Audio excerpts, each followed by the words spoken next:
tardes a todos los participantes. Mi nombre es Estela Guevara y hago parte del equipo de educación continua de la Universidad de los Andes. Queremos muy especialmente darles la bienvenida al webinar La escritura jurídica más allá de reglas gramaticales. Esta actividad queremos contarles que hace parte del ciclo de conferencias gratuitas ofrecidas por la Dirección de Educación Continua de la Universidad de los Andes en conjunto con diferentes facultades de la universidad, en esta ocasión puntualmente con la Facultad de Derecho. Con este espacio queremos poder ofrecerles a todos ustedes nuevas alternativas para que continúen aprendiendo en cualquier momento de su vida. Antes de darle la palabra a las conferencistas invitadas, queremos contarles que finalizando la intervención de ellas tendremos un espacio para responder sus preguntas, por lo que los invitamos en el transcurso de la actividad a compartir todas sus inquietudes o comentarios a través del chat o a través del espacio de PIR. Si tienen alguna duda técnica, les pedimos escribirle al panelista que se llama soporte técnico. Lo van a encontrar en el chat. También queremos recordarles que esta actividad está siendo grabada a través de correo electrónico. Les vamos a compartir un enlace para que puedan volver a vivir este evento o lo compartan con otras personas. Sin más preámbulos, el día de hoy nos acompañan como conferencistas invitadas en esta actividad Paula Comellas y Renata Maya. Paula Comellas es doctora en Derecho, magíster en Investigación en Ciencias Jurídicas y abogada de la Universidad de Deusto, especialista en Currículo y Pedagogía de la Universidad de los Andes. Renata Maya es doctora en Derecho en la Universidad Nacional de Colombia, es abogada y antropóloga de la Universidad de los Andes, con maestría en Estudios Liberales de New School for Social Research, con énfasis en estudios políticos. Renata, buenas tardes. Te cedemos entonces en este momento la palabra para poder iniciar esta actividad.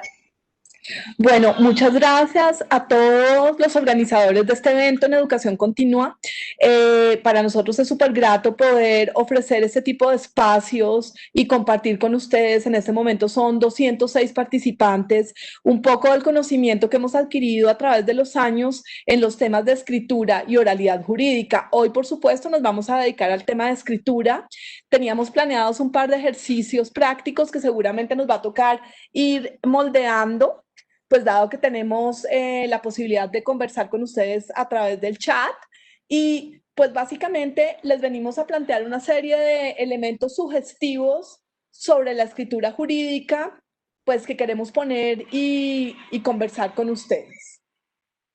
Lo primero que habría que decir, antes de darle la palabra a Paula también, es que nosotros consideramos que la escritura jurídica está relacionado. Si quieres, devuélvete una, porfa.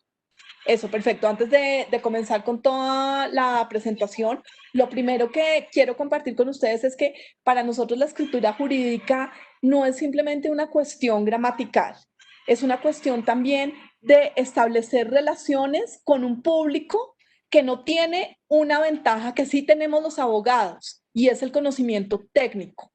Y esto nos da una ventaja frente a otros escenarios que tenemos que poner en juego para que muchas personas puedan acceder a sus derechos y a sus deberes.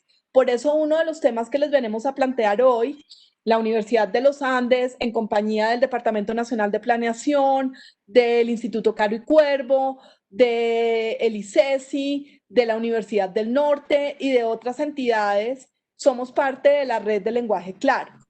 Y hoy uno de los elementos que les vamos a plantear es la necesidad de repensar cómo escribimos como abogados, y para los que no son abogados, que seguramente hay algunas personas en este escenario, pero que tienen relación con ellos, cuáles son los problemas más importantes que se derivan de esa escritura jurídica. Y yo se los anticipo. Uno de ellos es que tenemos una tendencia a escribir con frases demasiado largas, con oraciones que consideramos que son mejores porque están articuladas por puntos y comas, con párrafos interminables. Y de estos ejemplos tenemos muchos: sentencias de la Corte Suprema de Justicia, del Consejo de Estado, las decisiones que vemos en otras ramas del poder público, los decretos que han regido durante la pandemia, etcétera. Y la invitación, digamos, a partir de todo lo que conversemos el día de hoy, es: ¿por qué no intentamos escribir más corto, más claro? ¿Por qué no quitamos los adornos del lenguaje en términos jurídicos y los llevamos al escenario donde realmente tienen sentido, que es como la literatura, etcétera? y también a cuestionarnos, que tiene una implicación ética, que nosotros no escribimos para nosotros mismos, ni escribimos solamente para personas sofisticadas, escribimos para ciudadanos y ciudadanas que requieren de nosotros la capacidad de hacerles comprender lo que queremos comunicar. Por eso consideramos que la escritura jurídica va más allá de las reglas gramaticales. Paula, no sé si quieres comenzar.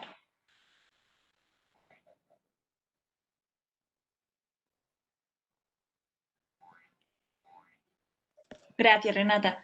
Perdón, estaba tratando de poner mi cámara, pero no me deja. Entonces, pues nada, se quedan con tu cara, que está, además hoy estás muy guapa. Nada, pues nosotros efectivamente, Renata y yo llevamos ya tiempo trabajando juntas en el curso de lógica y retórica, también trabajamos juntas en un curso de educación continuada que precisamente aborda estos temas y yo creo que nos caracterizamos por tratar de hacer siempre las charlas o los cursos lo más dinámico posible, ¿no? Y no podíamos pensar en otra forma de organizar esta charla así haya 200, 300, 400 conectados y así solo podáis hablar por el chat. Entonces, pues queríamos empezar con una serie de preguntas, así sea de manera retórica, rompiendo un poco el hielo, pensando en todos un poco cuál es el propósito de la argumentación. Creo que esta pregunta no es menor porque muchas veces los textos que escribimos, sean o no jurídicos o otro tipo de trabajos que hagamos en nuestra esfera profesional, pues no todos tienen por qué ser argumentativos. Puede que haya muchos textos. ¿Quieres apagar el micrófono, Renata? Puede que haya unos textos de carácter expositivo o descriptivo y que cumplan con esa misión y puede que eso esté perfecto. No obstante, nosotras sí partimos de la base de que la mayoría de textos jurídicos, por no decir todos, son textos argumentativos. Es decir, si partimos de la base de que el propósito de la argumentación es persuadir y convencer, pensamos que estos textos jurídicos, en su mayoría, como puede ser una demanda, una contestación de demanda, una sentencia, una tutela, un fallo, inclusive, según como lo miremos, un derecho de petición o un contrato, puede llegar a ser un texto argumentativo. Y por eso es importante recordar que es un argumento, que es una premisa, que es una conclusión. Parecen cuestiones menores, pero por lo menos desde nuestra experiencia nos hemos dado cuenta de que hay bastantes falencias en materia argumentativa. Entonces, a nosotras, la verdad es que siempre nos gusta enfocar este tipo de charlas, yo creo que desde una manera bastante holística, en donde no tratamos de mirar por separado cómo se construye un texto jurídico, por otro lado, cuál es la argumentación y por otro lado, cuáles son las reglas de la gramática y la redacción, sino que nos gusta verlo, como digo, desde una manera holística. Y por eso partimos de la base de que un texto jurídico es un texto argumentativo, por lo tanto, hace falta saber qué es un argumento, qué es una premisa, qué es una conclusión y también es importante que no olvidemos, luego lo vamos a ver, que no debería haber divorcio entre forma y contenido. Por lo tanto, tampoco nos podemos olvidar de la redacción y de la gramática. Si quieres, adelante, Ramayana. Muy bien, súper. En ese sentido, nosotros partimos también de entender que cada una de las posiciones que presentamos desde la esfera jurídica, independientemente a lo que nos dediquemos profesionalmente, tiene la intención de probar algo. Es decir, que esa idea de neutralidad desaparece del campo de lo que hacemos en nuestro quehacer cotidiano. Eso significa también que tenemos que tener o tratar de evidenciar cuáles son nuestros sesgos frente a los temas y qué es realmente lo que queremos probar. Incluso cuando emitimos conceptos o cuando elaboramos un concepto a partir de términos que ya están acotados en las normas, en la Constitución, también estamos sentando posiciones. Y de eso se trata la argumentación, de decir qué queremos probar y de establecer cómo lo probamos. Y en esa medida, nosotros consideramos que hay una estructura que nos ayuda, una estructura básica, un esqueleto que nos ayuda realmente a establecer cómo se debe hacer un texto argumentativo. Y no es nada que seguramente ustedes no hayan oído o que no hayan hecho en su vida profesional. Lo primero es decir, ¿qué vamos a hacer? Y a eso se le denomina académicamente elaborar una introducción. Necesitamos para ello un contexto y tener una idea que vamos a sostener a lo largo de esta exposición. Y ahí es donde hemos encontrado nosotros a lo largo de todos estos años que la gente tiene mayores problemas. La gente, me refiero a todos los que estudiantes, participantes de cursos, colegas e incluso nosotros mismos. Es muy diferente decir en Bogotá hace frío a establecer que el frío en Bogotá se produce por un deterioro de los ecosistemas aledaños. En la primera premisa estoy estableciendo un hecho. En Bogotá hace frío. Es un hecho que de pronto algunos van a matizar y van a decir que cachacos violentos, eso no tiene nada de cierto. Para otros va a ser obvio, hace frío, pero digamos que es una verdad que no necesita discusión. Pero si vamos a establecer que en Bogotá hace frío por cuestiones que tienen que ver con el manejo de los ecosistemas y que eso es manejo de los ecosistemas es responsabilidad de las políticas estatales, estamos en el plano del debate, en el plano de la argumentación y en el plano de verdades no establecidas. Y también partimos de esa idea. El campo jurídico no tiene respuestas únicas. Hay respuestas que no son correctas, pero no tiene respuestas únicas. Y esa sería la primera parte. Posteriormente tenemos los argumentos, de eso vamos a hablar en unos momentos. Y finalmente hay que cerrar con una conclusión. Esa sería una estructura básica de un texto argumentativo. No sé si Estela quería decir algo. Sí, Renata, qué pena interrumpirte, es que tenemos un grupo de personas, tenemos más de 20 personas conectadas por Facebook Live y no pueden ver la presentación, entonces también queremos compartírselas y queríamos contarles a ustedes que vamos a tomar entonces el rol de presentadores para poder compartir la presentación. ¿Listo, Paula? Por Claro que supuesto. sí. Listo, entonces hacemos acá Gracias. a ustedes. Bien, sigue Paula, si quieres con la tercera pregunta y ahora complemento. Listo. Sí, entonces, pues yo creo que es clave lo que comentaba Renata, que está muy relacionado con el propósito de la argumentación, ¿no? Entonces, el propósito de la argumentación siempre debería ser persuadir y convencer, y yo creo que eso no es algo característico de todos los textos, pero sí debería ser algo característico de los textos jurídicos. Entonces, bueno, más adelante vamos a ver como las reglas básicas de los textos jurídicos, pero yo creo que esto que comentabas es súper importante frente a la introducción, que en la introducción hay una tesis clara, que la tesis tenga que ser pues debería ser, ¿no? Una oración completa que afirma o niega algo, pero que sea discutible. Y es súper importante que cuando construyamos esas tesis, que la tesis se puede extrapolar a un problema jurídico, la tesis se puede extrapolar a un problema de investigación, si lo que estáis construyendo es un trabajo de investigación, una tesis se puede extrapolar a una demanda o a una contestación de demanda, pero tiene que quedar clarísima cuál es la posición. ¿Por qué tiene que quedar clara la posición? Porque no podemos olvidar que estamos en medio de un texto argumentativo que, como decíamos, quiere persuadir y convencer. Por lo tanto, si no hay posición, no hay nada de lo que vayamos a persuadir ni convencer. Entonces yo creo que eso es lo más importante. ¿Pasamos a la siguiente? Yo creo que ya.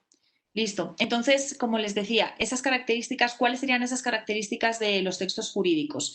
Como les comentaba antes Renata Maya, la Universidad de los Andes, la Facultad de Derecho, hace parte de una red de lenguaje claro. Este es un tema súper importante, el que vamos a hablar ahora más tarde, pero es importante también revisar las otras características. Entonces, la idea es que la información que vamos a brindar en ese texto jurídico sea concreta y precisa. Esto está muy relacionado con lenguaje claro. Yo estoy de acuerdo con lo que decía Renata antes, de que parece que a los abogados nos gusta adornar los textos al máximo posible. Cuanto más difícil lo pongamos, pues parece que somos más listos. Si nadie lo entiende, casi que mejor, porque así de nuevo nosotros somos los únicos que entendemos de la materia, y yo creo que ya hay que abandonar un poco ese paradigma, ¿no? La idea es llegar al mayor número de público posible, la idea es tratar de hablar con un lenguaje incluyente, con un lenguaje claro, con un lenguaje preciso, que cualquier persona que lea ese texto esté en capacidad de comprenderlo. La idea es también, obviamente, que ese texto tenga una buena ortografía y redacción, por eso nosotras siempre decimos que no debe haber divorcio entre la forma y el contenido, en la medida de lo posible que sea falto de ambigüedades, lo cual yo creo que en derecho no es tan fácil, porque la mayoría de los conceptos que utilizamos en derecho tienen varias interpretaciones, o habría que mirar cuál es la interpretación que se da desde la jurisprudencia y desde la doctrina, pero en la medida de lo posible hay que tratar siempre de definir esos conceptos o definir desde qué posición teórica vamos a abordar cada uno de los conceptos para evitar ambigüedades. Si pensamos simplemente en un concepto tan básico como es el de víctima en el marco del conflicto armado, pues no hay unanimidad frente a ese concepto, tampoco hay unanimidad frente al concepto de vida, si estamos hablando de aborto, tampoco hay unanimidad frente al tema de libertad o de derecho fundamental si estamos hablando de cuestiones de derechos humanos, por lo tanto es importante definir los conceptos para evitar ambigüedades. Como decíamos que esos textos jurídicos son textos argumentativos, nosotros también siempre hablamos de la importancia de diferenciar premisas y conclusiones. Si ya hemos dicho que un argumento, yo creo que eso es algo básico y todos los que nos acompañan lo conocen, si un argumento está compuesto de premisa y conclusión y yo no diferencio en mi argumentación premisas de conclusiones, ¿qué va a suceder? Que tenemos una tautología. Yo creo que a diario vemos un montón de tautologías en medios de comunicación, en prensa, incluso en cualquier texto jurídico. Entonces es importante hacer esa diferenciación entre premisa y conclusión. La idea también es que las fuentes, perdón que nos falta una N, sean de calidad y estén referenciadas, y que en última instancia ese texto jurídico sea sólido en términos argumentativos y evitar el uso de falacias, ¿no? Esto daría obviamente para una charla mucho más extensa. Esto sería un curso entero de lógica y retórica o el curso que hacemos de educación continuada que por lo menos dura 3 semanas, pero yo creo que frente al tema de falacias, o sea, es muy fácil decir evite realizar falacias, pero realmente después no sabemos qué son las falacias. Entonces es difícil no incurrir en falacias cuando no sabemos lo que son. Las falacias, como sabemos, van más allá de una simple mentira. Son también problemas que se dan en la estructura del razonamiento. ¿De acuerdo? Entonces todo eso hay que tenerlo en cuenta. Adelante, Renata. Bien, yo quería, antes de pasar, perdónenme todos que tengo a mi hijo de 2 años solo, entonces por eso estoy un poco aquí en esto, pero bueno, eso es parte de la virtualidad nos expone a todos como a este tipo de espacios íntimos, pero bueno, acá estamos. Muy bien, yo quería simplemente complementar un par de cosas que son importantes. En términos de lenguaje claro, estamos pensando en que realmente nuestro mensaje sea comprensible y útil, que se pueda utilizar, que lo puedan utilizar las personas que lo requieren. Y ese es un punto fundamental. Y en términos de las falacias, fíjense que las falacias son una salida mucho más fácil para la argumentación y para la argumentación que no es de calidad, en la medida en que a través de las falacias nosotros podemos mover los sentimientos de las personas o utilizar ciertas estrategias que son cuestionables argumentativamente, como que, claro, usted, señor, que viene a hablarme de prostitución, si usted no ha hecho sino pasársela en burdeles los últimos 30 años de su vida. Claro, eso va a causar una impresión en el auditorio que es muy fuerte, pero no tiene un contenido argumentativo. A las personas hay que cuestionarlas por sus ideas, no por quiénes son o por las creencias que tienen o por ese tipo de situaciones. A eso se le llama una falacia ad hominem, entre muchas otras que vamos a encontrar a lo largo de nuestra vida. La más común son las generalizaciones inadecuadas. A mí me fueron infieles, por lo tanto todos los hombres son malos. Ese tipo de cosas hay que evitarlas cuando tratamos de hablar de la argumentación en términos sólidos. Esos eran 2 puntos que quería que señaláramos y que acotáramos. Sí, de acuerdo. Y obviamente esta charla de hoy la estamos enfocando a textos jurídicos y estamos pensando muchas veces en la argumentación desde el punto de vista de los abogados, pero lo que también siempre decimos es que esas herramientas son claves para el día a día, ¿no? Y yo creo que si hacemos un análisis crítico de lo que vemos a diario en prensa, bueno, de lo que leemos en prensa, de lo que vemos en televisión, de lo que sobre todo hoy en día se ve en redes sociales, pues yo creo que falta mucho como para afirmar que estamos en un nivel alto de argumentación. Entonces, esas competencias que yo considero básicas, como hablamos aquí de temas de redacción, de ortografía, de utilizar fuentes que sean de calidad, de referenciar nuestras fuentes, de contrastar nuestras fuentes, o si hablamos ya incluso en términos argumentativos de evitar incurrir en falacias, pues creo que desgraciadamente todavía falta mucho. Y ahí antes hablábamos de manera un poco transversal de qué era la argumentación y ahí es clave lo que tú estabas comentando también en esos ejemplos que ponía Renata de la diferencia entre opinión, argumento y explicación. Yo creo que eso en términos generales todavía no está tan claro, o bueno, sí debería estar claro, pero pues no lo pareciera, porque la mayoría de discusiones, en lugar de estar en un nivel argumentativo, se quedan en el mero nivel de la opinión. Y obviamente a través de opiniones es muy difícil convencer y yo creo que son discusiones que con todo el respeto no son de nivel. Entonces yo creo eso, que hay que pasar de opiniones a argumentos que tengan sus premisas, que tengan fundamentos para apoyar eso que queremos defender, que serían nuestras conclusiones, y hay que apoyarlas obviamente de explicaciones, pero que estén bien referenciadas. Y yo creo, como digo, que esa diferencia entre opinión, argumento y explicación todavía muchas veces se confunde y eso hace que nuestras discusiones no sean de nivel. Y aquí hay un punto importante que quería también resaltar con respecto a lo que pones. Muchas veces creemos que estamos mostrando algo neutral que no lo es. Yo siempre les pongo a todos mis estudiantes y a todas las personas que toman el curso un ejemplo que parece muy obvio. La definición de democracia. La democracia es el gobierno del pueblo para el pueblo y en beneficio del pueblo. A muchos de nosotros nos enseñaron que esa era la definición de democracia y que eso es lo que significa el término. Y yo siempre le pregunto a todos estos estudiantes que si ellos creen que esto es neutral. Algunos me contestan que sí, otros que no, pero evidentemente no es neutral. Pensar que hay un gobierno que es del pueblo, para el pueblo y en beneficio del pueblo, tiene connotaciones políticas profundas. El pueblo nunca va a ser una categoría neutral. Y eso pasa con muchos de los conceptos que tenemos y muchos de los elementos que utilizamos en nuestro diario vivir y en nuestro ejercicio profesional como abogados y abogadas. Sí, de acuerdo. Bueno, yo creo que vamos a pasar un poco a la discusión frente a forma y contenido. Vamos a ver si me deja pasar. Ya. Entonces, nosotras también partimos de la base de que no debería haber un divorcio entre forma y contenido cuando hablamos de argumentación, ya sea a nivel escrito o a nivel oral. Obviamente aquí hoy nos estamos centrando más en textos jurídicos y probablemente en redacción, pero la competencia de la oralidad también es clave para cualquier abogado y yo me atrevería a decir que para cualquier profesional e incluso en términos generales para cualquier persona. En ese sentido, nosotras siempre afirmamos que no debería haber divorcio entre forma y contenido. Si estamos hablando, como les decía, de un texto escrito, pues obviamente la forma sería todo lo relacionado con la redacción, con la gramática, con la ortografía, con la sintaxis, y el contenido, ahí sí ya, como les comentaba antes Renata, pues con la introducción, con el contexto, con la tesis, con cuáles son los argumentos que presentamos, cuáles son nuestros contraargumentos y cuál va a ser nuestro cierre o conclusión.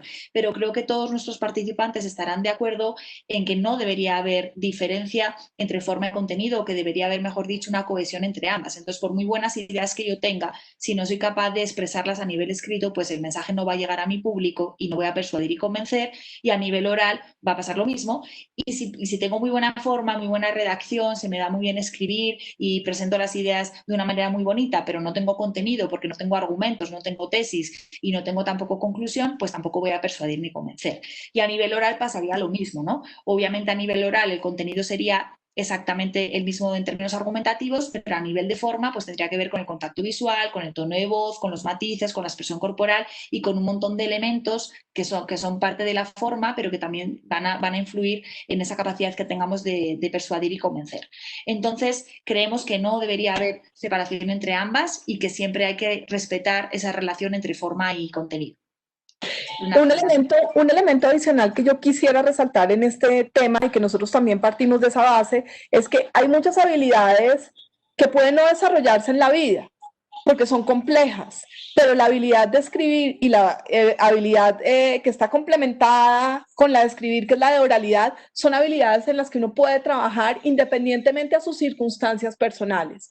Nosotros creemos firmemente en esto y hemos tenido muchos participantes y muchos estudiantes que tienen alguna condición de discapacidad en términos físicos, y este no es un obstáculo para que ellos lleguen a ser grandes oradores. Cada uno va mejorando a partir de su propia realidad.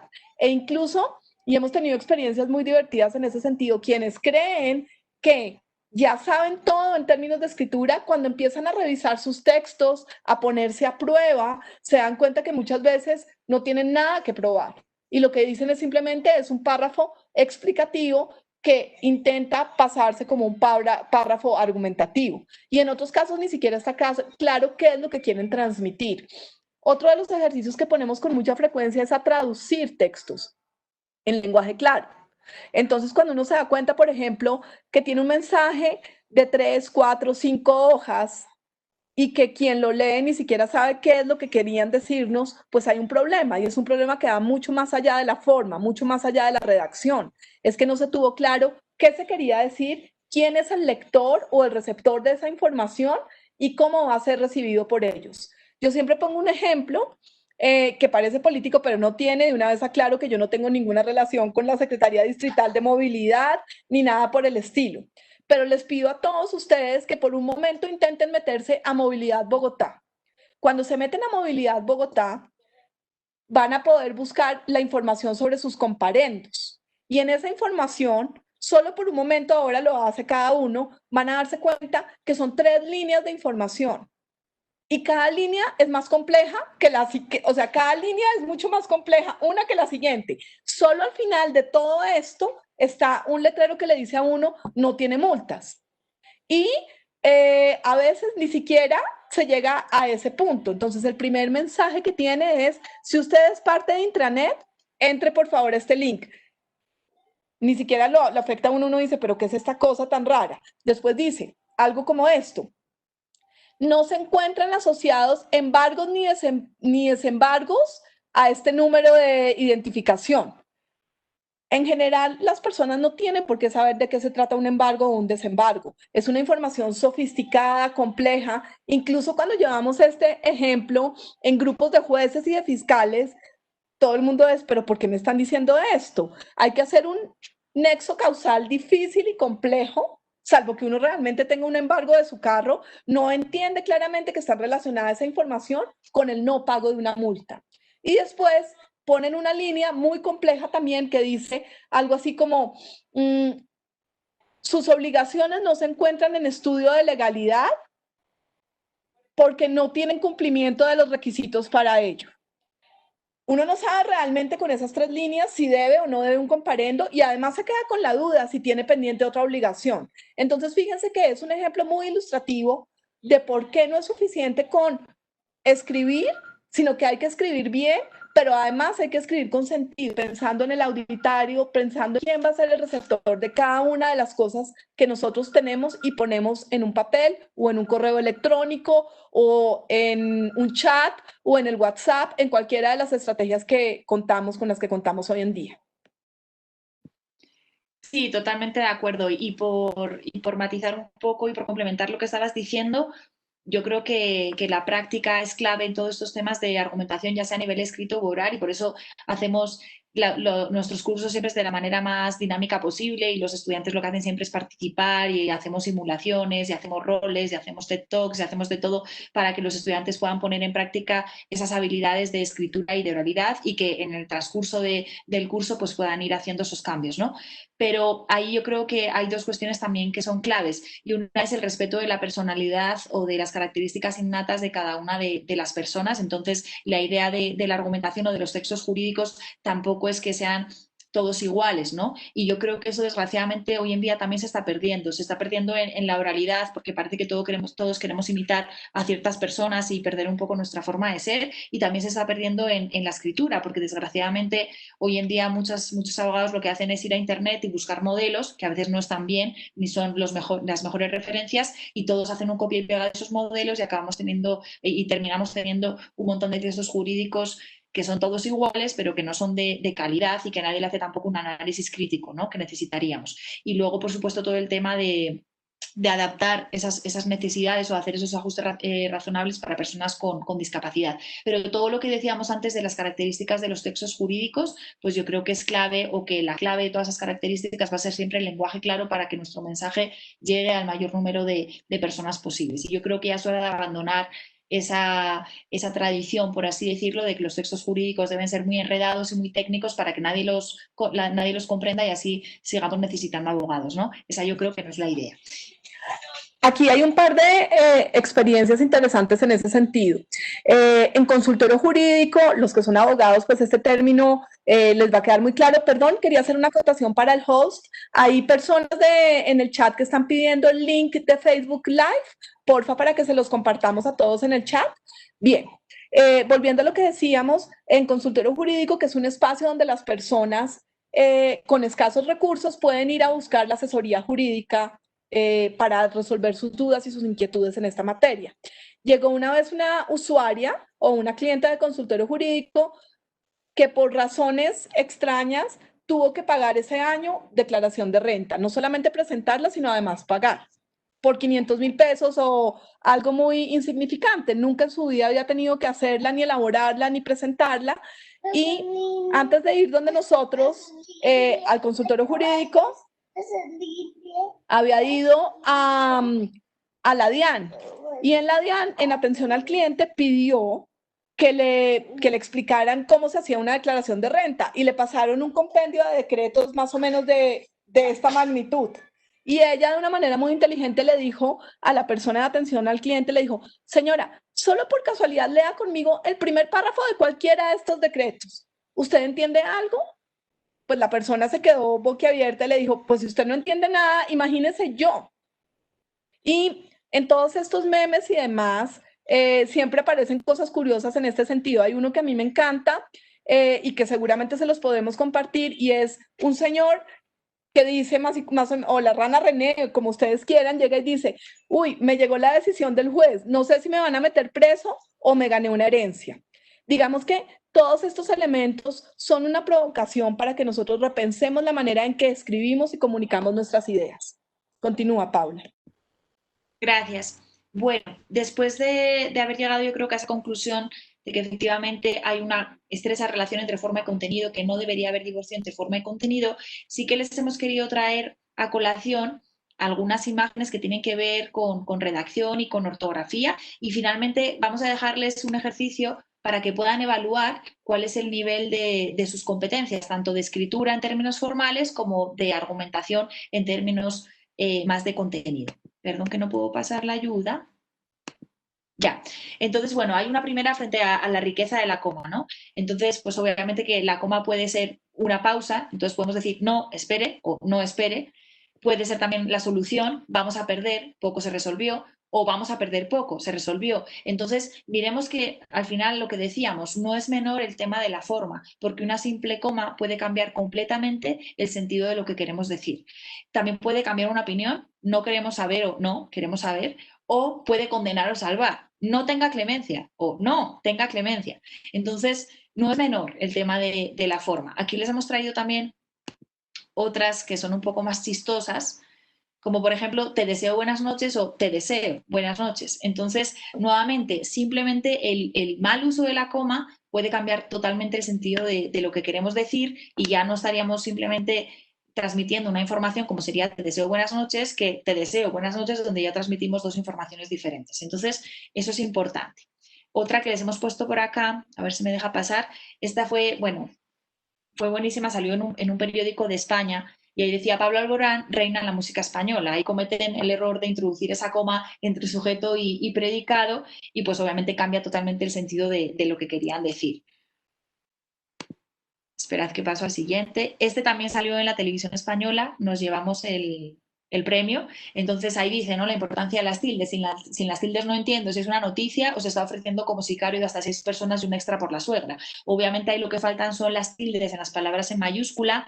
Ahí yo siempre digo a los estudiantes o a las personas que nos acompañan a los cursos de educación continuada que la tilde se dejó de poner a las mayúsculas cuando utilizábamos máquina de escribir. Yo no soy tan vieja, pero en algún punto también utilicé máquina de escribir y si se ponía tilde en las mayúsculas con máquina de escribir, se tachaba la letra. Sí, seguramente muchos participantes se acuerden. Entonces en ese momento se perdió la costumbre de poner tildes a las mayúsculas, pero las mayúsculas también llevan tilde y las tildes son súper importantes porque cambian el sentido de las palabras. Entonces no es lo mismo mató a 6 personas que mato a 6 personas y también asesinó a su suegra o también asesinó a su suegra. Entonces el pobre hombre que estaba dando ahí la noticia, pues parece eso, que se está ofreciendo como sicario.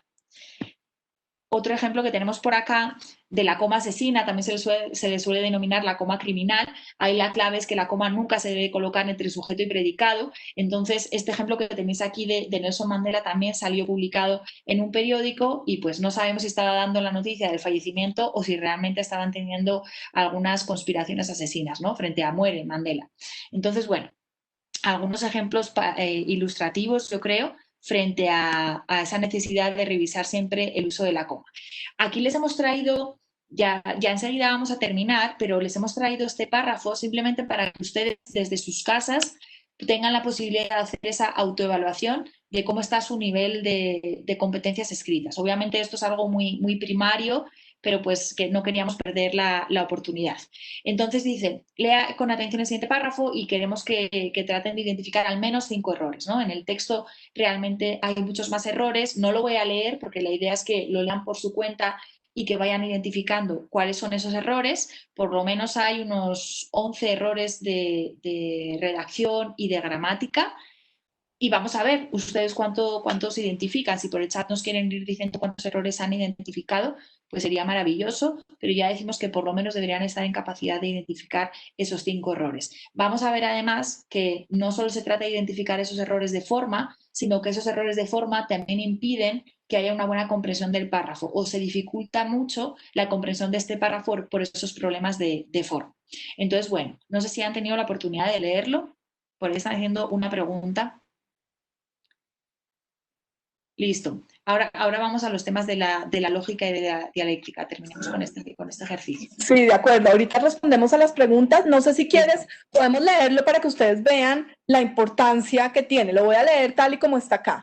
Las comunidades indígenas poseen características que les ha permitido ser parte de un gran marco de protección, por ejemplo, el concepto desarrollado por la Corte Interamericana sobre Propiedad, que hoy es propiedad comunal o colectiva de las comunidades indígenas, incrementando el nivel de protección de sus derechos colectivos. En efecto, en base con diversas sentencias de la Corte IDH, alguno que otro país latinoamericano han introducido reformas legislativas sobre protección a comunidades indígenas. Con esta lectura ya podemos identificar varios problemas de sintaxis, de coherencia, de consistencia y de gramática. De acuerdo. Aquí en la siguiente diapositiva les hemos marcado cuáles eran errores, pues obviamente no vamos aquí a detenernos a analizar cada uno de ellos, pero hay errores muy típicos, ¿no?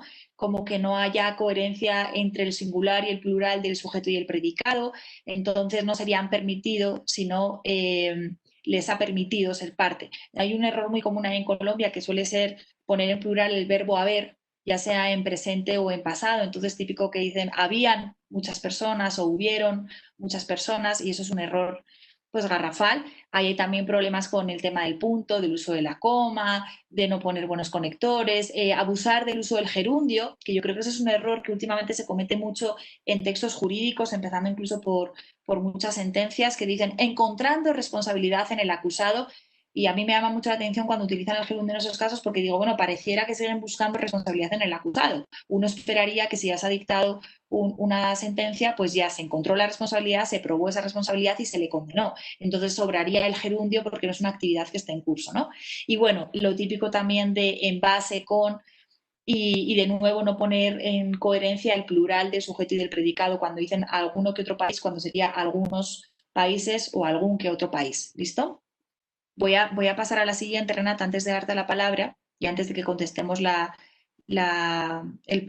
preguntas, y efectivamente sería con base y no en base. Entonces ahí está el párrafo corregido, que lo voy a leer para que veáis la diferencia de lo que comentaba antes Renata con ese párrafo que estaba totalmente desconstruido. Entonces dice, las comunidades indígenas poseen características que les han permitido ser parte de un gran marco de protección. Por ejemplo, el concepto de propiedad desarrollado por la Corte Interamericana de Derechos Humanos, el cual, hoy en día, consiste en la propiedad comunal o colectiva de las poblaciones indígenas. Esto indica un incremento del nivel de protección de sus derechos colectivos y, en efecto, sobre la base o con base en diversas sentencias de la Corte Interamericana de Derechos Humanos, algunos países latinoamericanos han introducido reformas legislativas sobre la protección a la propiedad colectiva de las comunidades indígenas. Yo creo que se entiende mucho mejor y ahí nuevamente estamos viendo que no puede haber divorcio entre, o pues no debería haber divorcio entre forma y contenido, porque simplemente esos cambios de forma hacen que el párrafo se entienda mucho mejor, se lea mucho mejor y seguramente lleguemos a más público. Renata. Bien, ¿pasamos a las preguntas o todavía nos queda algo pendiente de nuestra presentación? ¿Te perdí? ¿Me oyen? No, perdón, soy yo que tenía el micrófono apagado. Pues, ok, dale. No, la última invitación yo creo que les queríamos hacer a los participantes antes de dar paso a las preguntas es que por otro lado analicen que este párrafo que les estábamos mostrando con los errores de gramática y de ortografía no es un párrafo que presenta un argumento.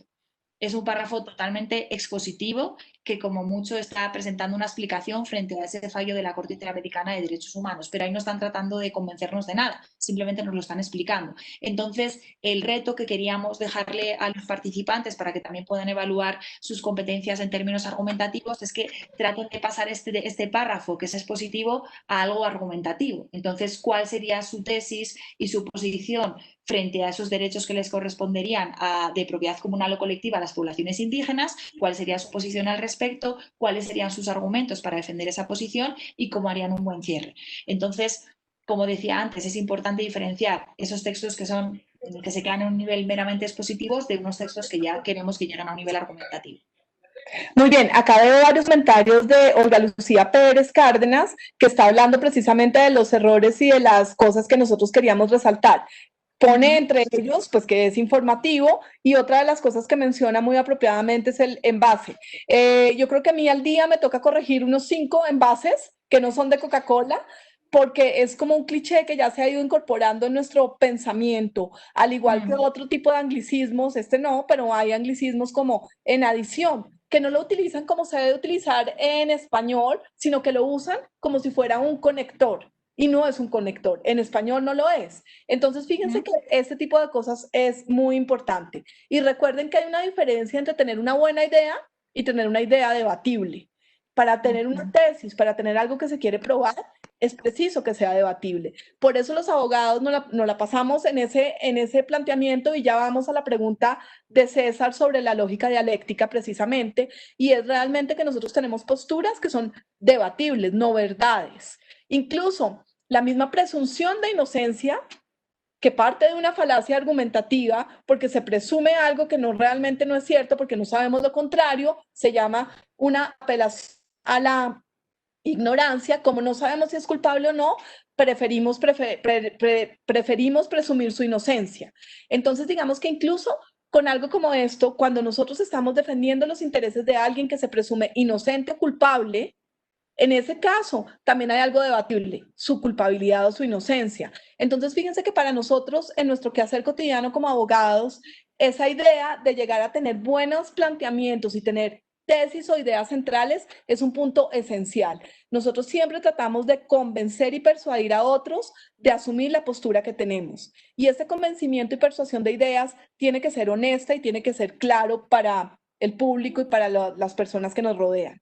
Con respecto a la primera pregunta, no sé, Paula, si quieres tú decir algo. Yo tenía ya un par de elementos importantes para señalar al respecto.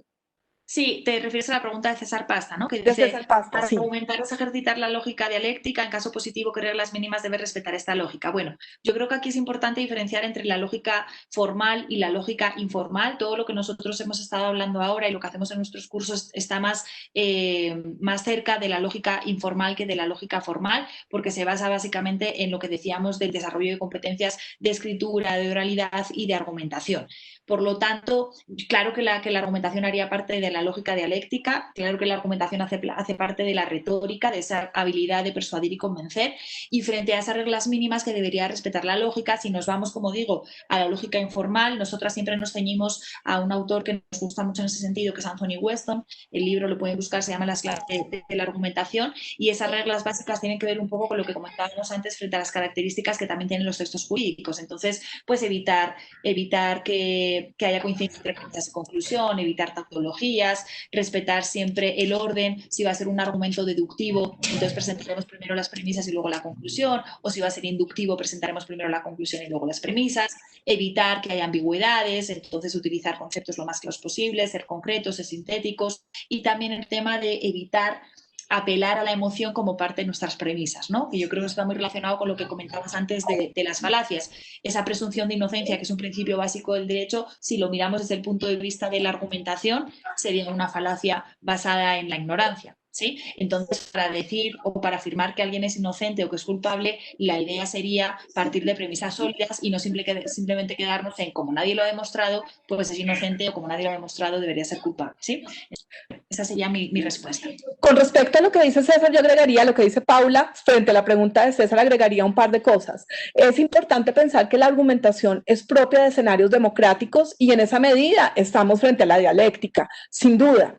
Reglas básicas. El reconocimiento de los argumentos de la contraparte, que es algo que a uno se le olvida en la práctica profesional, y esto va más allá de los abogados, es en general. Nosotros creemos que cuando actuamos, creemos siempre que tenemos la razón, y ese ejercicio de humildad, de entender las razones y justificaciones de los otros, nos va a dar unos mejores argumentos incluso. Es decir, hay que retomar esa parte que se perdió y que creemos que es una deformación profesional, el reconocimiento de los argumentos de la contraparte. En segundo lugar, la estructura. César, la estructura es fundamental, y la estructura no solamente de los textos que tienen más de un párrafo, sino incluso del párrafo mismo. Y esto está relacionado con otra pregunta. Si el equipo de educación continua nos lo permite, vamos a compartir un par de presentaciones más con ustedes sobre las reglas del lenguaje claro que están relacionadas con eso. Digamos que los párrafos en sentido real no tienen una longitud establecida, pero hoy en día y en todos los centros de español que conocemos y demás, se habla de párrafos entre 7 y 9 líneas. Pero tú puedes encontrar un párrafo de 20 líneas que se requiere, y puedes encontrar un párrafo de 5, menos de 5 también es extraño encontrarlo, pero se tiene que determinar qué quieres probar, o qué vas a explicar, o qué vas a definir, y cuántas premisas entendidas como oraciones completas se requieren para eso. Primero, reconocimiento de los planteamientos de la contraparte, preparación de los argumentos propios, comenzando por la estructura de los párrafos y de un texto si se requiere.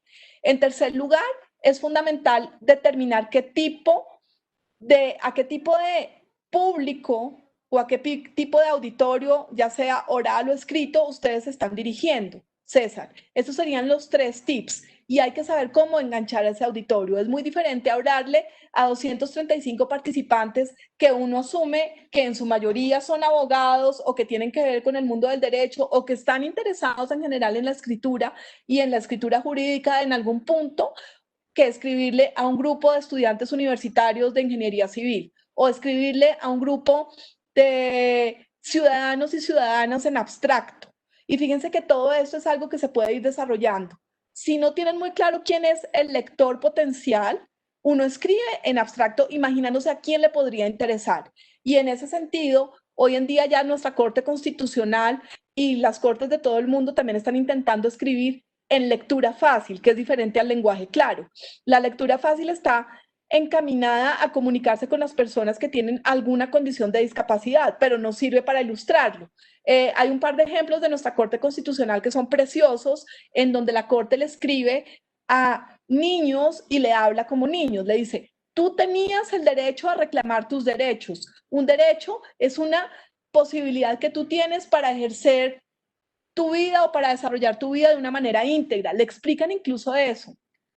La decisión que estamos tomando consiste es una interdicción. En ese sentido, por ejemplo, no se dice interdicción que uno no sabe si le están condenando a muerte o si lo van o le van a dar un premio. Entonces le dice, eso significa que tendrás que tener el acompañamiento de un tutor. Un tutor es una persona en la que tú confías que te va a ayudar y apoyar en la toma de decisiones. Siempre tienes derecho a conocer qué se va a decidir sobre ti, sobre tu cuerpo, sobre tus necesidades. Todo esto cambia completamente el escenario de una decisión distante, ajena a la persona que está dirigida y de la que se puede apropiar.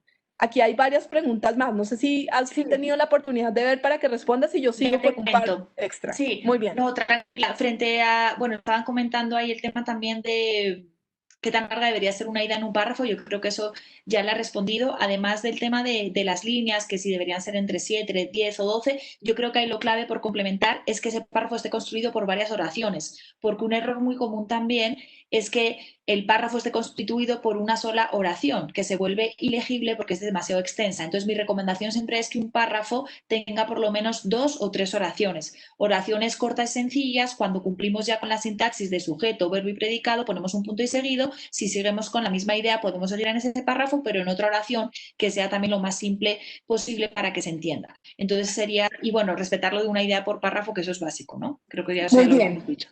Súper, aquí hay dos puntos, déjame yo hago 2 acotaciones a 2 preguntas y ya te cedo la palabra antes de que se me olvide. El punto y coma. Si uno no sabe, lo primero que tiene que pensar es que el punto y coma es una forma de establecer puntuación excepcional, nunca es la regla general. Lo que uno debe hacer es oraciones con sujeto, verbo y predicado, y los que son más ágiles pueden jugar con el pasivo y el activo. Pero entonces el punto y coma solamente te va a servir en 2 ocasiones. Cuando tienes un complemento adicional a tu idea central, por ejemplo, el día de hoy he estado muy atareada, he tenido muchas cosas que hacer. Por ello, me encuentro muy cansada. Eventualmente ahí en esa segunda parte podría ir un punto y coma. O cuando tienes un listado extenso de cosas o de situaciones que requieren explicación. Pero en la medida de lo posible hay que evitarlo. Y uno encuentra este cliché en la escritura jurídica porque suena sofisticado y le sirve a uno para amarrar ideas interminables. Y había una pregunta que me pareció muy interesante y es que cómo hace uno para no caer en lo superficial y ser claro. Yo creo que ese es el quid del asunto. Recuerden que los abogados escribimos para terceros que no necesariamente tienen conocimiento técnico y que si lo tienen, estamos tratando de exponerles una posición nuestra que tiene que tener fundamento. En esa medida, consideramos que no se trivializa el lenguaje. Una cosa es simplificarlo y creer que simplificar es aclarar.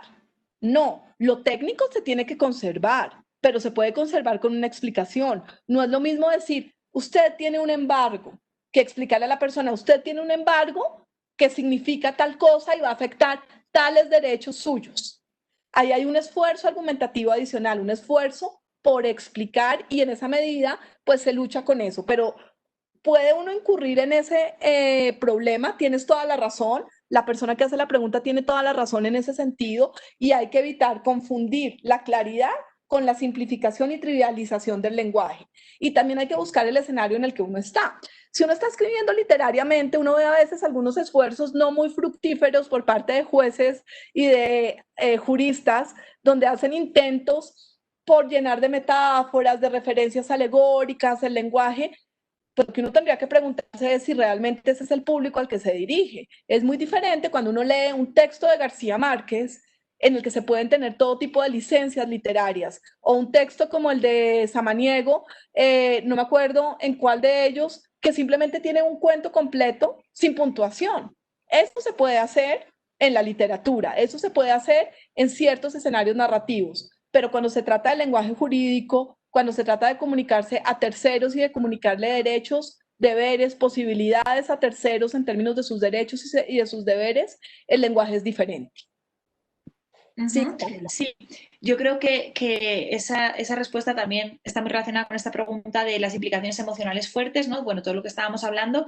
Yo ahí creo que lo importante es diferenciar lo que es la emotividad que necesitamos para transmitir un mensaje, y eso está perfecto, no podemos transmitir un mensaje de manera plana, sin ningún tipo de matiz, entonces necesitamos emoción a la hora de presentar nuestros argumentos, pero no hay que confundir eso con construir las premisas sobre la base de emociones. Entonces las premisas tienen que ser lo más fuertes posible, tienen que estar basadas en fuentes de información, tienen que estar basadas en datos que hayan sido contrastados, tienen que estar basadas en ejemplos, debemos revisar los contraejemplos y por eso debemos evitar la emoción o la emotividad a la hora de construir nuestras premisas. De otra forma estaríamos incurriendo en una falacia que precisamente se llama de apelación a la emoción, al miedo o a la fuerza, ¿no? Que es tratar de convencer a las personas precisamente a través de la compasión o de las amenazas o de la fuerza o de la violencia. Entonces, bueno, yo creo que esa pregunta ya está resuelta. Por acá les he compartido el nombre del autor, que es Anthony Weston, el título es Las claves de la argumentación.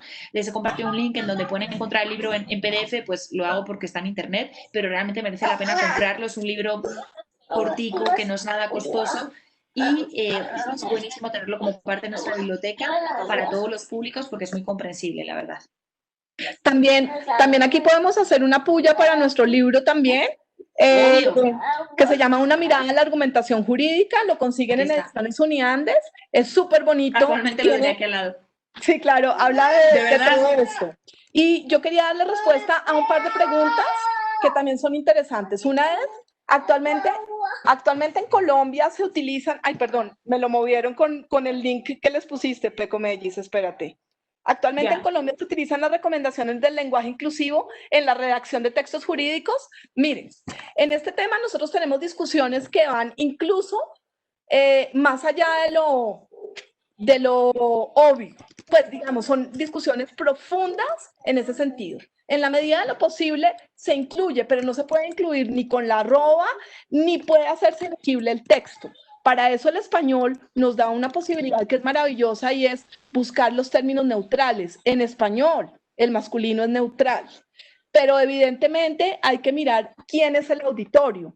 Entonces, por ejemplo, si ustedes se dirigen a un grupo de profesores, pues pueden decir apreciados profesores y profesoras, no tienen ningún problema. Pero si van a escribir un texto donde en cada párrafo hay un profesor y profesora, uno busca un sinónimo neutral y tratan de neutralizarlo. Eso es un esfuerzo argumentativo muy arduo.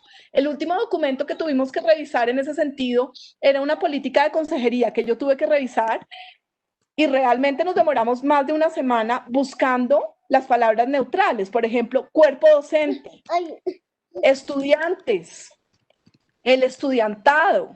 Y hay escenarios donde se requiere. Por ejemplo, a mí me gusta que en una conferencia como esta nos den la bienvenida a todos y a todas, pero hasta allí. Y obviamente también cuando uno empieza a ser muy incluyente termina también siendo un poco trivial frente a esa idea. Entonces, digamos que hay que hacer una mezcla de las dos cosas, pero no es tanto que te lo vayan a exigir. De hecho, la lengua española ha dicho que no se requiere de manera gramatical, pero digamos sí, que masculino engloba a los dos sexos. Exactamente, pero ustedes sí pueden buscar en la medida de lo posible sustantivos que neutralicen muchas de estas situaciones y se logran, pero repito, requiere un esfuerzo argumentativo adicional. Y había otro punto que preguntaban, que Paula ya lo había mencionado, era si se expone una idea por párrafo. Sí, el párrafo precisamente es la unidad gramatical que nos permite hacer eso. Uno desarrolla la idea de manera completa en el párrafo. A veces hay ideas que requieren más de un argumento, pero entonces uno dice, a partir de esta idea se desarrollará primero estableciendo tal cosa, en segundo lugar tal otra, en tercer lugar tal otra, y uno esperaría encontrar párrafo por argumento. Todavía hay muchos juristas que escriben como si no hubiera párrafos. Esto dificulta la lectura. Piensen que el párrafo también le da un espacio al lector para entender de qué está hablando el escritor. Sí, por aquí, muy relacionado con eso, había otra pregunta también que decía si se pueden emplear frases en latín y qué tanto. Pues gracias por el comentario, porque también es algo como tradicional del derecho, yo creo, ¿no? El uso de frases en latín. Yo creo que también depende de qué tipo de texto estemos haciendo, cuál va a ser nuestro público, pero pensando otra vez en el tema del lenguaje claro y del lenguaje incluyente, pues no sabemos si cuando estamos utilizando frases en latín o oraciones en latín, el lector va a comprenderlas o va a saber su significado, o peor todavía, si va a hacer una mala interpretación de las mismas. Entonces, mi recomendación es no decir que no se pueden utilizar, pero tratar de limitarlas y tratar de analizar en el contexto en el que estamos escribiendo qué tan pertinente o qué tan, sí, exitoso podría ser el uso de una frase en latín. Y nunca un párrafo de una sola frase. No, es que un párrafo no tiene una sola frase. Ni siquiera cuando la frase es eterna, como decía Paula hace un rato, que son 8, 9, 10, 11 líneas. Digamos que cuando uno comienza diciendo, a continuación voy a hablar del cambio climático. Hoy en día solo se me ocurren cosas del cambio climático, no tengo ni idea por qué, porque no trabajo en el tema ni nada. Eso no es un párrafo, esa es una idea. Y en general en las introducciones nunca aparece una idea sola. Una introducción también tiene la unidad gramatical del párrafo, tiene 7, 8 líneas, cuando es un texto, digamos, argumentativo de 1 o 2 hojas. Evidentemente en la investigación, que también había una pregunta, pues la introducción va a tener 15 páginas, el desarrollo argumentativo va a tener 100 y las conclusiones otras 10 o 15. Pero en general también pensemos en que cuando nos comunicamos con nuestros clientes, sea quien sea nuestro cliente o el usuario de la información jurídica que elaboramos, pues tenemos que dar comunicaciones concretas y cortas. Claro, esto es relativo y en ese sentido me uno a la acotación sobre la trivialización del lenguaje. A veces se necesitan 100 páginas para explicar algo, pero en general lo bueno si corto, 2 veces bueno. Sí, de acuerdo. Sí, y volviendo sí. al tema del párrafo, lo importante yo creo que para que quede claro es que debe presentarse o manejarse una idea por párrafo, que el párrafo debe estar compuesto al menos de 2 o 3 oraciones, porque si no, como decíamos, la oración va a ser demasiado extensa y va a ser ilegible. En total, esas 2 o 3 oraciones no deberían superar, en principio, aunque esto no son matemáticas, los 12 renglones. Y yo lo que siempre recomiendo es, claro, todo el tema de la escritura es un proceso, ¿no? Y para mí es más importante el proceso de reescribir que el de escribir. Es decir, en ese primer acercamiento al papel en blanco, en el que muchas personas sufren de ese pánico al papel en blanco, yo suelo recomendar empezar por un esquema, después empezar a darle forma a ese esquema y hacer un proceso de reescritura para, con todas estas herramientas críticas, ser capaces de revisar nuestro texto de manera crítica y ahí sí ya comenzar a hacer los cambios. Y es importante subrayar, perdón, en el párrafo si estamos encontrando una idea principal o varias ideas principales que deberían desarrollarse en párrafos diferentes. Dale, dale. No, con respecto a eso, lo único que quería decir, hay un video que ya les podemos hacer de compartir el link, que dura 3 minutos y medio, está en inglés, pero es maravilloso, es para la oralidad, pero se comparten los elementos básicos. También pensando en los tips que pedían, piensen que uno tiene que tener una introducción, así sea en un mensaje de correo corto, una introducción que enganche al auditorio y un cierre que también enganche al auditorio. Y por supuesto, que el argumento sea suficientemente sólido y bien estructurado para que la idea o las ideas que se tratan de soportar se entiendan. Los abogados tendemos a pensar que la única forma de argumentar es citando fuentes de autoridad. No, no es la única forma de argumentar. Uno puede argumentar a través de técnicas deductivas de una manera muy diestra, por ejemplo, a través de un silogismo hipotético, a través de un dilema, a través de analogías, a través de ejemplos. Entonces, fíjense que hay una cantidad de estrategias que además las tenemos, las vivimos, las compartimos en lo oral, que podemos llevar a lo escrito de una manera más formal. Escribir siempre es un poco más complejo y más desgastante que hablar. Aquí hay una pregunta que acabo de ver. En un documento jurídico debe existir una introducción, argumentación y conclusión. Por ejemplo, un ensayo jurídico. En un ensayo jurídico sí, son los puntos básicos, sobre todo si es de carácter académico. Pero tú puedes tener otro tipo de estrategias argumentativas. Por ejemplo, en un concepto jurídico, que ya no sería un ensayo. En un concepto jurídico, digamos que la introducción, yo creo que la introducción siempre es necesaria. No sé si Paula tiene otra posición al respecto, pero yo creería que es muy importante. No se tiene que denominar introducción, pero invita al lector a entender de qué se va a tratar y cuál va a ser el alcance del texto que estamos proponiendo. Y si hay una idea central que se está exponiendo, pues también nos va a dar esa alternativa. Pero posteriormente uno puede utilizar diferentes estrategias, como decir, esto es lo que quiero probar, voy a utilizar tal y tal estrategia, y pasan a la argumentación, y el cierre puede ser, la respuesta para el cliente es esta, o en ese sentido lo que se recomienda desde esta posición es tal cosa.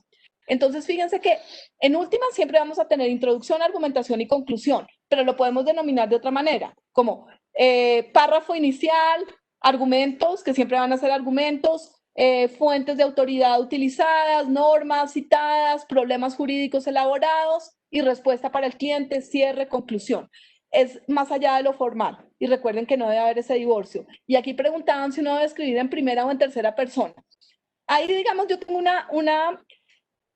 hay ciertos escenarios académicos que te van a exigir escribir de una manera o de otra, pero uno lo que debe pensar es realmente quién es uno como escritor y a quién se dirige. Cuando escriben, por ejemplo, a mí lo que no me gusta, y yo creo que Paula y yo compartimos eso también, entre otras cosas, con este tema, es cuando la gente es un autor solo de un texto y escribe, nosotros pensamos. ¿Quiénes son nosotros? Eso lo ve uno mucho en trabajos de maestría, de doctorado, y uno es como, ¿quiénes son nosotros? ¿Usted y su otro yo? Eso suena un poco esquizofrénico, riéndome un poquito del asunto, pero digamos que en principio uno escribe en tercera persona y a veces tiene uno el espacio de escribir textos reflexivos o columnas de opinión en donde escribe en primera persona. O sea, yo pienso, yo considero, y si eso es lo que le exigen a uno, también lo debe hacer. Por ejemplo, no hay nada peor que recibir un mensaje donde le dicen a uno el nombre de la entidad y no hay ningún doliente de la información. Entonces, siempre es importante que uno se ubique en algún espacio como interlocutor de esa comunicación.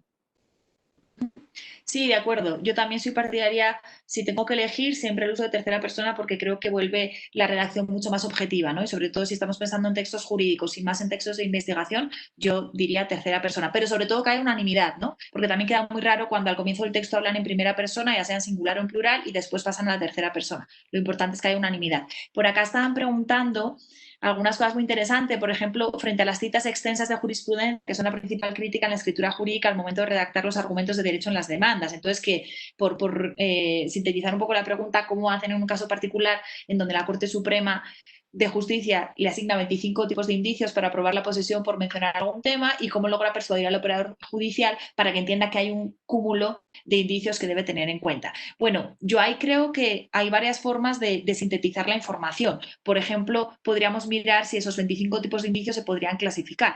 Entonces ahí uno ya lo que hace es presentar una clasificación fruto del análisis de los 25 tipos de indicios, pero que no te tienes que presentar los 25 tipos de indicios así de manera particular, que sería demasiado extenso. O si no, también se puede poner lo principal en el texto y lo que sea más de carácter adicional en una nota al pie, por ejemplo. Entonces habría que buscar la forma de sintetizarlo. Ahí les hemos colgado el vídeo. Y también preguntan si el concepto jurídico está bien exponer las conclusiones al inicio. Yo no sé lo que está entendiendo Vanessa por conclusiones, que eso también lo podríamos discutir. Lo que yo sí creo que se puede hacer desde el comienzo, cuando presentamos la tesis y la posición, es qué es lo que queremos probar o demostrar. Y eso ya se entendería como una conclusión, pero luego eso debemos demostrarlo y desarrollarlo en todo el texto argumentativo, que en este caso sería un concepto jurídico. De acuerdo, yo solo, ya sé que Estela nos va a llamar la atención para terminar y por supuesto está muy bien hacerlo. Quería simplemente decir dos cosas adicionales sobre todo para lo de las citas extensas. Recuerden que una cita extensa no es un argumento y que una cita por sí sola no es un argumento, como la igualdad se protege en Colombia según el artículo 13. Ahí no estoy probando nada, solamente estoy diciendo que el artículo 13 de la Constitución Política protege la igualdad. Hay que desarrollarlo. Entonces, ¿qué es lo que quieres probar? ¿Que hay protección de la igualdad o solamente estás exponiendo una idea? Y finalmente, digamos que frente a lo que decía Vanessa de los conceptos y las conclusiones, digamos que la conclusión en este sentido es la respuesta que uno le da al cliente. En ese sentido lo puedes poner al inicio o al final. Lo importante es que el texto tenga un hilo conductor, una idea central que se pueda seguir y que el lector pueda seguir también. Bueno, con esto dejamos Sí. a Estela. No sé, Paula, ¿quieres decir Y de algo acuerdo, más? ¿no? Por cerrar el tema de conclusiones, ya veis que esto da para mucho. Yo creo que sí, que se ponen las conclusiones al inicio de los conceptos, pero en términos de lo que queremos defender o probar. Y yo creo que siempre es bueno al final volver a hacer énfasis en esa conclusión, en nuestra posición o en lo que queríamos defender y retomar un poco los argumentos presentados, porque si no, el lector va casi que tener que volver al inicio del texto para entenderlo bien. Entonces, bueno, eso hay que Es muy manejarlo. importante, sí, es muy importante ubicar al lector y nosotros tenemos muchas estrategias para ubicarlo. Títulos, subtítulos, énfasis en términos. Por ejemplo, si yo quiero acotar un término básico que está a lo largo de toda mi investigación, lo puedo retomar y retomar sin necesidad de ser redundante. Es como la palabra clave que quiero que quede en el imaginario del lector. Ujú. Bueno, yo creo que vamos a ir cerrando. Como ven, esto da para mucho, da para un semestre completo o para un curso de educación continuada de 3 semanas. Obviamente no queremos perder esta oportunidad para invitarlos a este curso de educación continuada que tendrá lugar del 6 al 15 de octubre. Desde Educación Continua les van a mandar la información. La verdad es que los invito con todo el cariño porque nos lo vamos a pasar muy bien, de eso no tengo ninguna duda. Es un curso muy práctico, todavía más práctico de lo que hemos hecho hoy en día, donde van a tener la oportunidad de hacer elaborar sus textos, de revisarlos, de criticarlos, de reescribirlos, van a tener la oportunidad también de hablar en público para mejorar esas competencias de edad. Y nada, así que todos más que bienvenidos, ojalá tengamos la oportunidad de vernos en este curso y hasta la próxima. Muy bien, sí, muchas gracias a Educación Continua por el espacio y a todos y a todas ustedes por haberse tomado el tiempo y la disposición de oírnos y de compartir sus dudas y preguntas en estos temas. Ha sido un placer para nosotras estar con ustedes. Muchas gracias y feliz noche. Muchas gracias, Paula, Renata, por su valiosa intervención. Aquí nos hubiéramos podido quedar mucho tiempo respondiendo todas las preguntas que nos compartieron los asistentes, tanto por Webex como por Facebook Live, donde también tuvimos una gran afluencia de personas acompañándonos por este medio. Antes de cerrar, queremos contarles que por el chat hemos estado compartiendo un enlace, es una encuesta muy corta que les pedimos diligenciar para que nos cuenten allí cómo les pareció esta actividad, cómo les fue en esta actividad. Para nosotros su opinión es muy importante, así que les pedimos que nos colaboren diligenciando esta encuesta. También les estamos compartiendo un segundo enlace, que es el enlace de la página de contenidos digitales de educación continua. Esta página es la página donde ustedes van a poder encontrar otras actividades como esta que tenemos programadas y además van a poder volver a vivir este evento porque allí va a quedar grabado el evento. También se lo vamos a compartir por correo electrónico, así que podrán compartirlo con otras personas y podrán volver a vivirlo. Bien, yo quería decir una cosa final. ¿Puedo, Estela? Sí, claro que sí. Bueno, yo quería simplemente agregar, digamos, les agradezco a todos la paciencia con mi hijo pequeño, pero quería decirles que aprovechemos esta oportunidad de todos estos espacios virtuales también para aprender a comunicarnos de otra manera. Y esto está relacionado con todo lo que hemos dicho, o sea, en la medida en que nos volvamos más humanos, más respetuosos de la diferencia y del otro, vamos a ser mucho más exitosos en términos profesionales. Muchas gracias, Renata, por esa conclusión tan importante. Pero ya para terminar, nosotros queremos contarles que la próxima semana, el martes 1 de septiembre, tendremos una actividad a la cual queremos muy especialmente invitarlos. Es una actividad también de la Facultad de Derecho, el webinar El papel de la infraestructura en la recuperación económica. Será el próximo martes a las 5:30 de la tarde. Esperamos también poder acompañarnos en esa actividad. De nuevo, muchas gracias a todos por su participación. Esperamos que este espacio haya sido provechoso para ustedes y que nos sigan acompañando en el resto de actividades que tenemos programadas. Nuevamente, gracias Renata, gracias Paula por este espacio. Que tengan entonces una feliz noche y nos vemos en la próxima actividad. Con mucho gusto. Feliz noche para todos. Chao.